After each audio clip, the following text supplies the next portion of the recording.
Hi friends, அனைவருக்கும் வணக்கம். Welcome to our channel. இன்னைக்கான கரண்ட் அஃபேர்ஸ் பார்க்கலாம். பிரதமர் மோடியின் அழைப்பை ஏற்று ஜனவரி 19, 2026 அன்று ஐக்கிய அரபு எமிரேட்ஸ் அதிபர் ஷேக் முகமது பின் சயீத் அல் நஹ்யான் இந்தியா வருகிறார். அதிபர் ஆன பிறகு அவர் இந்தியா வருவது இது 3வது முறையாகும். புதுடில்லியில் நடைபெற்ற சூப்பர் 750 அந்தஸ்து பெற்ற இந்திய ஓபன் பேட்மிண்டன் தொடரில் பெண்கள் ஒற்றையர் பிரிவில் சாம்பியன் பட்டம் வென்றவர் யார்?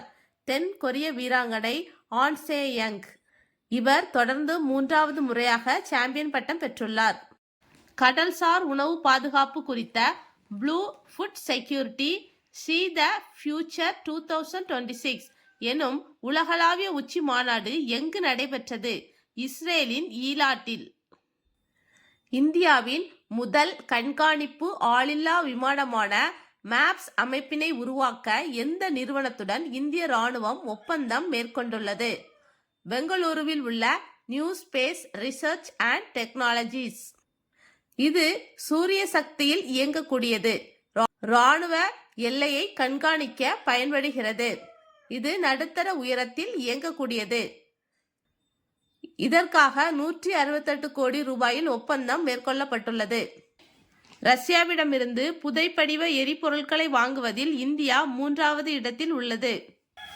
ரிலையன்ஸ் ஜியோ நிறுவனம் இந்தியாவின் குஜராத்தில் 7 லட்சம் கோடி முதலீட்டில் இந்தியாவிற்கும் உலகிற்கும் கட்டமைக்கப்பட்ட பீப்புள் ஃபர்ஸ்ட் செயற்கை நுண்ணறிவு தளத்தினை அமைப்பதற்காக அறிவிப்பு வெளியிட்டுள்ளது.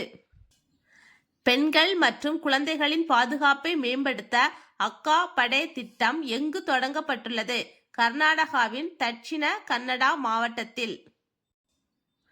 மெகோ ஃப்ரீடே குடும்பத்தின் கீழ் லெப்டோபிராச்சியம் இனத்தை சேர்ந்த 2 புதிய தவளை இனங்கள் எங்கு கண்டுபிடிக்கப்பட்டுள்ளன? அருணாச்சல பிரதேசம். ஜனவரி 19, 2026 அன்று தொடங்க உள்ள உலக பொருளாதார மன்றத்தின் வருடாந்திர ஆலோசனை கூட்டம் எங்கு நடைபெற உள்ளது? சுவிட்சர்லாந்து நாட்டின் டாவோஸ் நகரில். இந்த கூட்டம் ஜனவரி 23 வரை நடைபெறும். 2026 ஆண்டிற்கான கூட்டம் சக்தி எனும் தலைப்பின் கீழ் நடைபெறுகிறது. இதில் மகாராஷ்டிர மாநில முதல்வர் தேவேந்திர பட்னாவிஸ் தலைமையிலான குழு பங்கேற்கிறது. அசாம் மாநிலம் காலிப்பூர் உமாலிகார் இடையே காசிரங்கா வன உயிரியல் பூங்கா பகுதியில் 4 வழி உயர்மட்ட மேம்பாலம் அமைக்க ஜனவரி 18, 2026 அன்று பிரதமர் மோடி அவர்கள் அடிக்கல் நாட்டியுள்ளார். இது 6,950 கோடி ரூபாய் மதிப்பீட்டில் அமைக்கப்பட உள்ளது. இதன் நீளம் 86 கிலோமீட்டர். பிரதமரின் கைவினை கலைஞர்கள் மேம்பாட்டு திட்டத்தின் கீழ் பாரம்பரிய கைவினை பொருட்கள் கண்காட்சி ஜனவரி 18, 2026 அன்று எங்கு தொடங்கப்பட்டுள்ளது? புதுடெல்லியில். இக்கண்காட்சி ஜனவரி 31 வரை நடைபெறும்.